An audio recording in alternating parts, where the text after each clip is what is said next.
Welcome to OneTouch. We see here how to integrate C2 doorbell with the i7. Okay, first C2 bell connected to the switch because this is the PV base.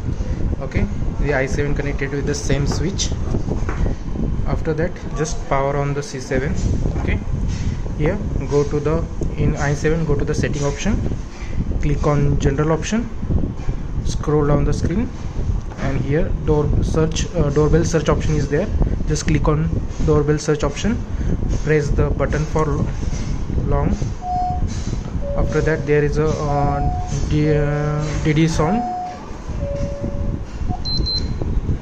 Okay, just click on OK. Go back. Here showing the doorbell is online.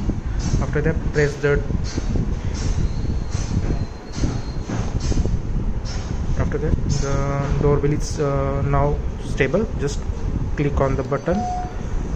Now call is coming on the screen.